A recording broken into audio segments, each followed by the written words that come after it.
ऋणमुक्ति श्री गणेश स्तोत्रम्। ओम अस्य श्री ऋणविमोचन महागणपति स्तोत्र मंत्रस्य शुक्राचार्य ऋषिः ऋणविमोचन महागणपतिर्देवता अनुष्टुप् छन्दः ऋणविमोचन महागणपति प्रीत्यर्थे जपे विनियोगः। ओम स्मरामि देवदेवेशं वक्रतुण्डं महाबलं षडक्षरं कृपा सिन्धुं नमामि ऋणमुक्तये। महागणपतिं वन्दे महासेतुं महाबलम् एकमेवाद्वितीयं तु नमामि ऋणमुक्तये। एकाक्षरं त्वमेकन्तमेकं ब्रह्म सनातनं महाविघ्नहरं देवं नमामि ऋणमुक्तये। शुक्लाम्बरं शुक्लवर्णं शुक्लगन्धानुलेपनं सर्वशुक्लमयं देवं नमामि ऋणमुक्तये। रक्ताम्बरं रक्तवर्णं रक्तगन्धानुलेपनं रक्तपुष्पैः पूज्यमानं नमामि ऋणमुक्तये। कृष्णाम्बरं कृष्णवर्णं कृष्णगन्धानुलेपनं कृष्णयज्ञोपवीतं च नमामि ऋणमुक्तये। पीताम्बरं पीतवर्ण पीतगन्धानुलेपनं पीतपुष्पैः पूज्यमानं नमामि ऋणमुक्तये। सर्वात्मकं सर्ववर्णं सर्वगन्धानुलेपनं सर्वपुष्पैः पूज्यमानं नमामि ऋणमुक्तये। एतदृणहरमस्तोत्रं त्रिसन्ध्यं यः पठेन्नरः षण्मासाभ्यन्तरे तस्य ऋणच्छेदो न संशयः। श्रीपितृस्तोत्रम्। गुरून् वद महाभागो वेदव्यास जगद्गुरो गुरूणां तारतम्यं च कस्मात् किं फलमुच्यते। व्यास उवाच माता पिता गुरुः श्रेयान् ज्येष्ठभ्राता पितामहः श्वशुरो मातुलश्चैव तथा मातामहः स्मृतः। पितुर्ज्येष्ठः कनिष्ठश्च भ्राता ज्येष्ठा निजस्वसा पितुः स्वसा जनन्याश्च स्वसा गुरुजनः स्मृताः। पत्न्यः पितामहादीनां तथैव गुरवः स्मृताः। एतेषु हि पिता श्रेयान् गुरुरेव महागुरुः। पिता धर्मः पिता स्वर्गः पिता हि परमं तपः। पितरिप्रीतिमापन्ने प्रीयन्ते सर्वदेवताः। पिता यस्य क्वचिद्दृष्टो न तस्य कस्यचिद् गतिः। जपोदानं तपो होमः स्नानं तीर्थक्रियाविधिः। वृथैव तस्य सर्वाणि कर्माण्यन्यानि कानिचित् करोति सर्वदेवेशं पितरं चानुतप्ययः। अनुतापः पितुस्तीव्रं विषं दहति यं सुतं जपादिविफलं तत्र दग्धशुप्तप्तवेजवत्। पित्रर्थे पुण्यकर्माणि कुर्यात् सर्वाणि सत्सुतः तेनाननुमतोऽप्येवं कुर्वन्नेवावसीदति। यतनात्तु पितरं यस्तु कियत् पुण्यं च कारयेत् स तत्पुण्यफलं कोटिगुणमाप्नोत्यसंशयम्। शृणु वक्ष्ये पितुः स्तोत्रं विष्णवे ब्रह्मणोदितं नाभिपदमोद्भवो येन तुष्टाव पितरं सतं।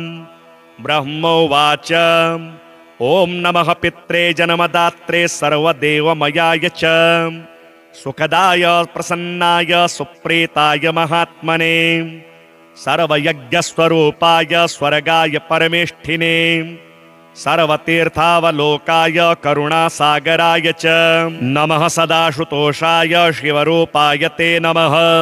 सदा पराधक्षमिणे सुखाय सुखदाय च दुर्लभं मानुषमिदं येन लब्धं मया वपुः। संभावनीयं धर्मार्थे तस्मै पित्रे नमो नमः। तीर्थस्नानतपो होम जपादि यस्य दर्शनं महागुरोश्च गुरवे तस्मै पित्रे नमो नमः। यस्य प्रणामस्तवनात् कोटिशः पितृतर्पणम् अश्वमेधशतैस्तुल्यं तस्मै पित्रे नमो नमः।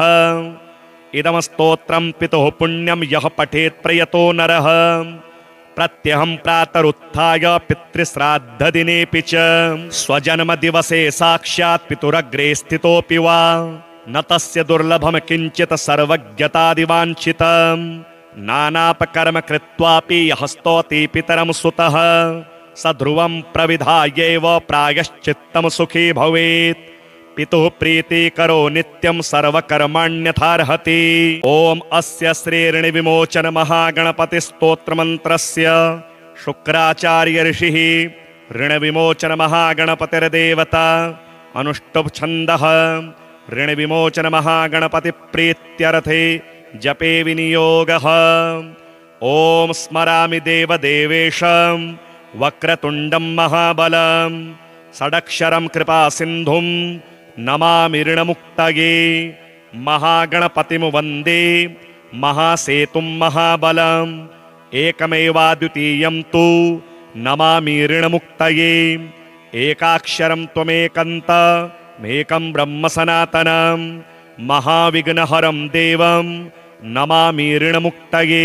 शुक्लाम्बरं शुक्लवर्णं शुक्लगन्धानुलेपनं सर्वशुक्लमयं देवं नमामि ऋणमुक्तये रक्ताम्बरं रक्तवर्णं रक्तगन्धानुलेपनं रक्तपुष्पैः पूज्यमानं नमामि ऋणमुक्तये कृष्णाम्बरं कृष्णवर्णं कृष्णगन्धानुलेपनं कृष्णयज्ञोपवीतं च नमामि ऋणमुक्तये पीताम्बरं पीतवर्ण पीतगन्धानुलेपनं पीतपुष्पैः पूज्यमानं नमामि ऋणमुक्तये सर्वात्मकं सर्ववर्णं सर्वगन्धानुलेपनं सर्वपुष्पैः पूज्यमानं नमामि ऋणमुक्तये एतदृणहरमस्तोत्रं त्रिसन्ध्यं यः पठेन्नरः षण्मासाभ्यन्तरे तस्य ऋणच्छेदो न संशयः।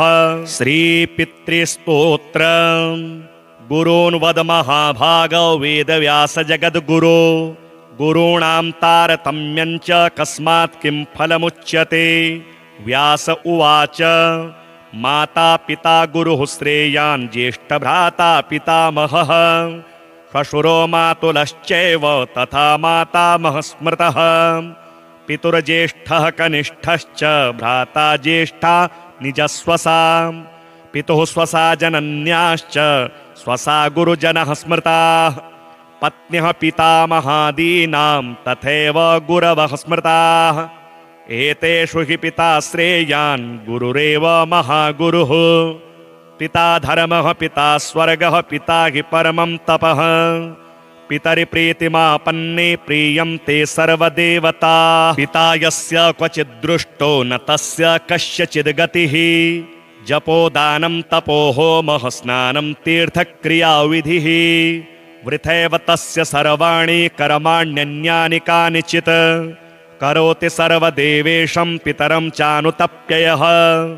अनुतापः पितुस्तीव्रं विषं दहति यं सुतं जपादिविफलं तत्र दग्धशुप्तप्तबीजवत् पित्रर्थे पुण्यकर्माणि कुर्यात् सर्वाणि सत्सुतः तेनाननुमतोऽप्येवं कुर्वन्नेवावसीदति यतनात्तु पितरं यस्तु कियत् पुण्यं च कारयेत् स तत्पुण्यफलं कोटिगुणमाप्नोत्यसंशयम् शृणु वक्ष्ये पितुः स्तोत्रं विष्णवे ब्रह्मणोदितं नाभिपदमोद्भवो येन तुष्टाव पितरं सतं ब्रह्मोवाच ॐ नमः पित्रे जन्मदात्रे सर्वदेवमयाय च सुखदाय प्रसन्नाय सुप्रीताय महात्मने सर्वयज्ञस्वरूपाय स्वर्गाय परमेष्ठिने सर्वतीर्थावलोकाय करुणासागराय च नमः सदाशुतोषाय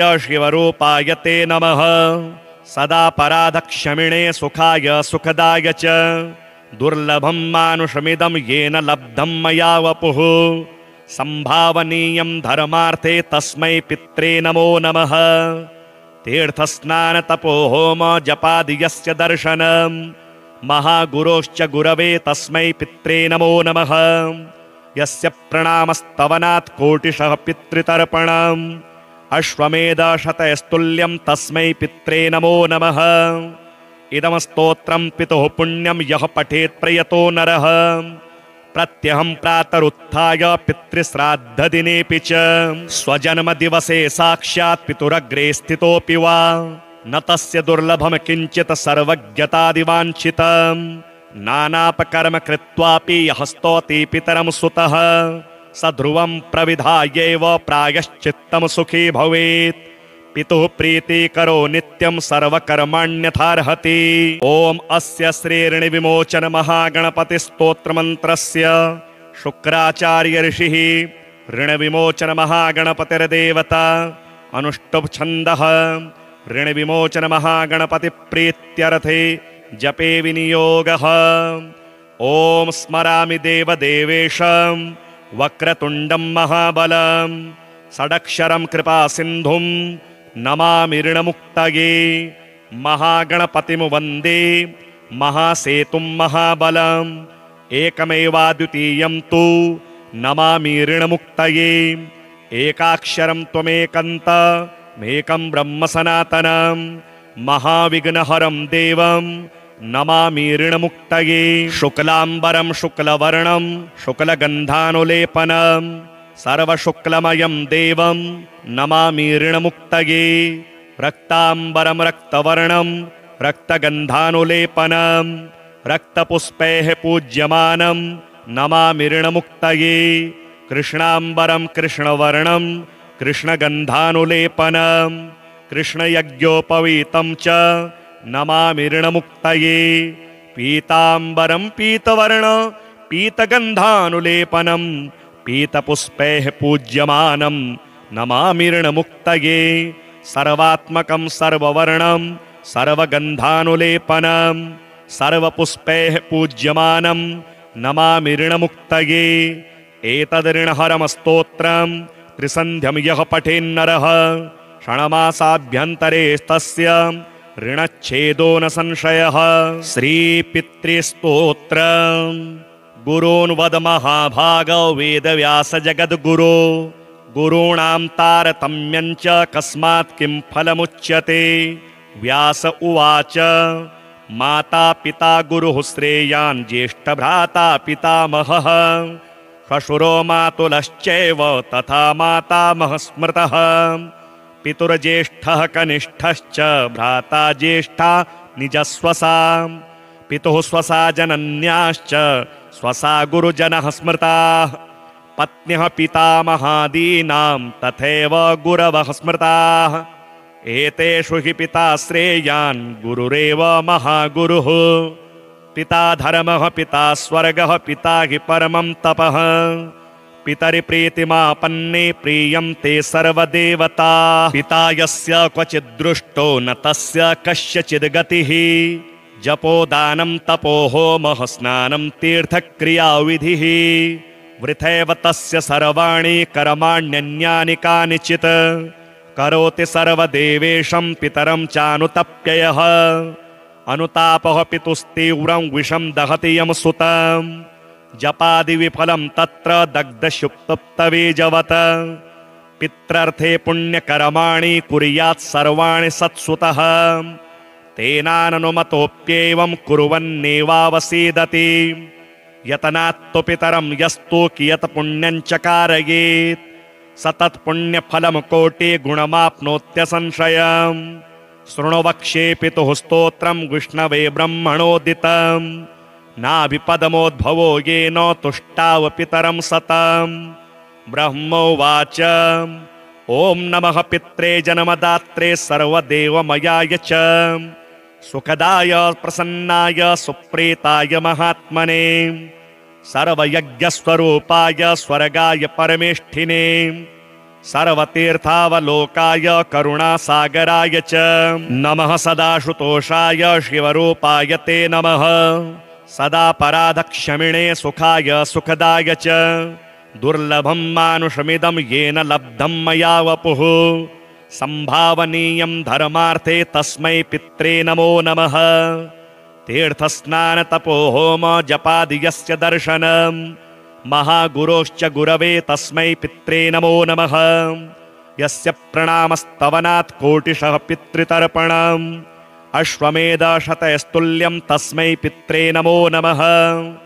इदं स्तोत्रं पितुः पुण्यं यः पठेत् प्रयतो नरः प्रत्यहं प्रातरुत्थाय पितृश्राद्धदिनेऽपि च स्वजन्मदिवसे साक्षात् पितुरग्रे स्थितोऽपि वा न तस्य दुर्लभम किंचित सर्वज्ञतादिवांछितम् नानापकर्म कृत्वापि यः स्तौति पितरं सुतः स ध्रुवं प्रविधायैव प्रायश्चित्तं सुखी भवेत् पितुः प्रीतिकरो नित्यं सर्वकर्माण्यथार्हति।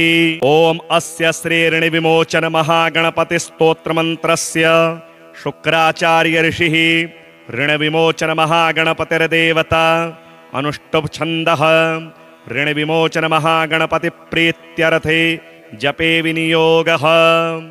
ॐ स्मरामि देवदेवेशं वक्रतुण्डं महाबलं षडक्षरं कृपा सिन्धुं नमामि ऋणमुक्तये महागणपतिं वन्दे महासेतुं महाबलम् एकमेवाद्वितीयं तु नमामि ऋणमुक्तये एकाक्षरं त्वमेकन्तमेकं ब्रह्म सनातनं महाविघ्नहरं देवं नमामि ऋणमुक्तये। शुक्लाम्बरं शुक्लवर्णं शुक्लगन्धानुलेपनं सर्वशुक्लमयं देवं नमामि ऋणमुक्तये। रक्ताम्बरं रक्तवर्णं रक्तगन्धानुलेपनं रक्तपुष्पैः पूज्यमानं नमामि ऋणमुक्तये। कृष्णाम्बरं कृष्णवर्णं कृष्णगन्धानुलेपनं कृष्णयज्ञोपवीतं च नमामि ऋणमुक्तये। पीताम्बरं पीतवर्ण पीतगन्धानुलेपनं पीतपुष्पैः पूज्यमानं नमामि ऋणमुक्तये। सर्वात्मकं सर्ववर्णं सर्वगन्धानुलेपनं सर्वपुष्पैः पूज्यमानं नमामि ऋणमुक्तये। एतदृणहरं स्तोत्रं त्रिसन्ध्यं यः पठेन्नरः षण्मासाभ्यन्तरेस्तस्य ऋणच्छेदो न संशयः। श्रीपितृस्तोत्रम् गुरून् वद महाभागो वेदव्यास जगद्गुरो गुरूणां तारतम्यं च कस्मात् किं फलमुच्यते। व्यास उवाच माता पिता गुरुः श्रेयान् ज्येष्ठभ्राता पितामहः श्वशुरो मातुलश्चैव तथा मातामहः स्मृतः। पितुर्ज्येष्ठः कनिष्ठश्च भ्राता ज्येष्ठा निजस्वसा पितुः स्वसा जनन्याश्च स्वसा गुरुजनः स्मृताः। पत्न्यः पितामहादीनां तथैव गुरवः स्मृताः। एतेषु हि पिता श्रेयान् गुरुरेव महागुरुः। पिता धर्मः पिता स्वर्गः पिता हि परमं तपः। पितरि प्रीतिमापन्ने प्रीयन्ते सर्वदेवता। पिता यस्य क्वचित् दृष्टो न तस्य कस्यचिद् गतिः। जपो दानं तपो होमः स्नानं तीर्थक्रियाविधिः। वृथैव तस्य सर्वाणि कर्माण्यन्यानि कानिचित्। करोति सर्वदेवेशं पितरं चानुतप्ययः। अनुतापः पितुस्तीव्रं विषं दहति यं सुतं।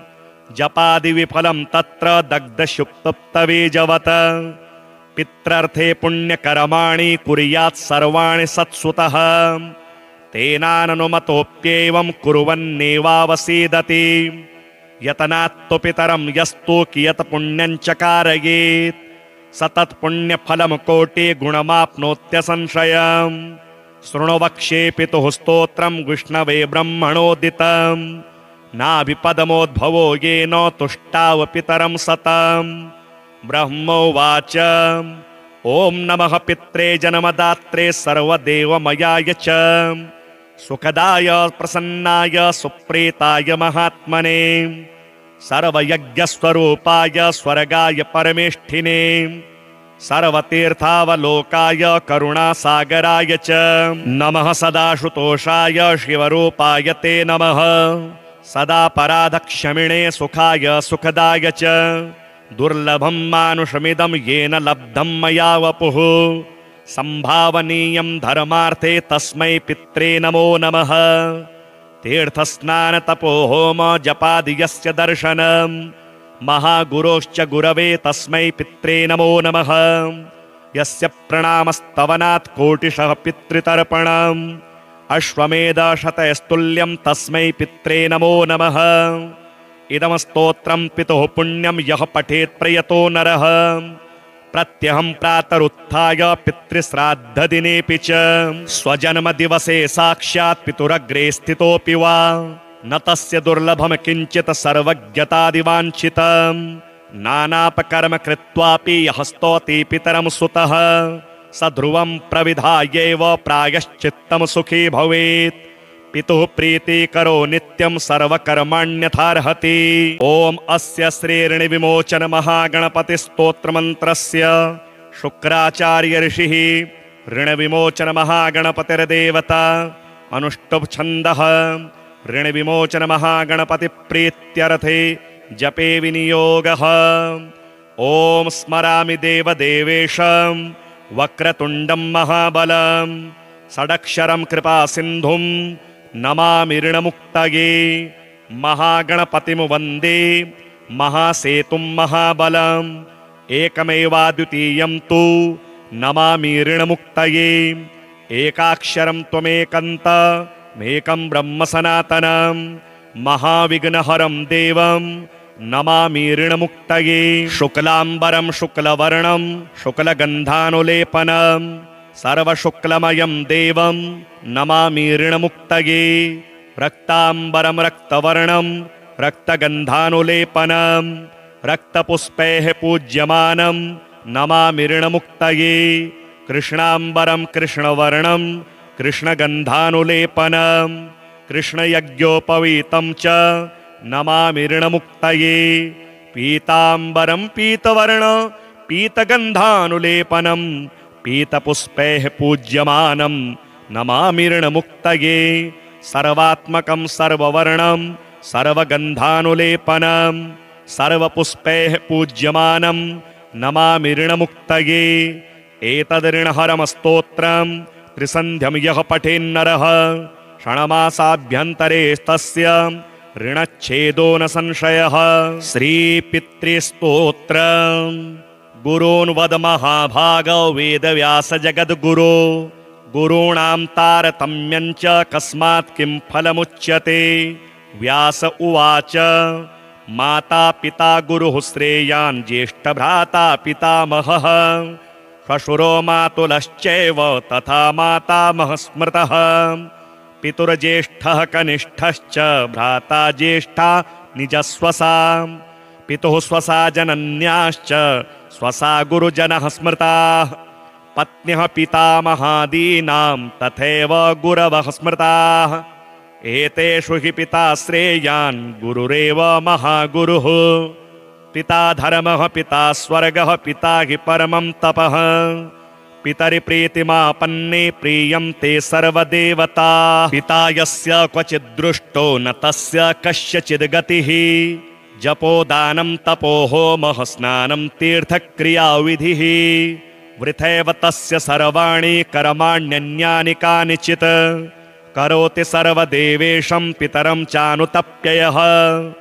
अनुतापः पितुस्तीव्रं विषं दहति यं सुतं जपादिविफलं तत्र दग्धशुप्तप्तवीजवत् पित्रर्थे पुण्यकर्माणि कुर्यात् सर्वाणि सत्सुतः तेनाननुमतोऽप्येवं कुर्वन्नेवावसीदति यतनात्तु पितरं यस्तु कियत् पुण्यं च कारयेत् स तत्पुण्यफलं कोटिगुणमाप्नोत्यसंशयम् शृणु वक्ष्ये पितुः स्तोत्रं विष्णवे ब्रह्मणोदितं नाभिपदमोद्भवो येन तुष्टाव पितरं सतं ब्रह्मोवाच ॐ नमः पित्रे जन्मदात्रे सर्वदेवमयाय च सुखदाय प्रसन्नाय सुप्रीताय महात्मने सर्वयज्ञस्वरूपाय स्वर्गाय परमेष्ठिने सर्वतीर्थावलोकाय करुणासागराय च नमः सदाशुतोषाय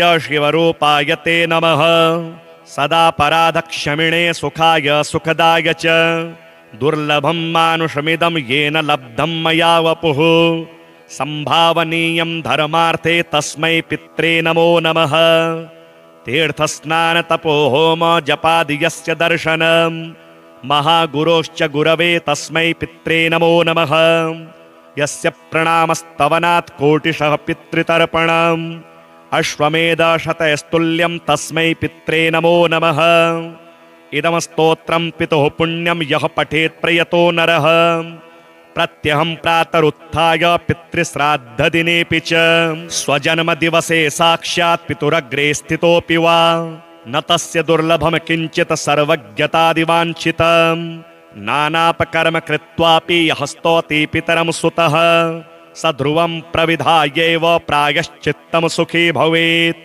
पितुः प्रीतिकरो नित्यं सर्वकर्माण्यथार्हति।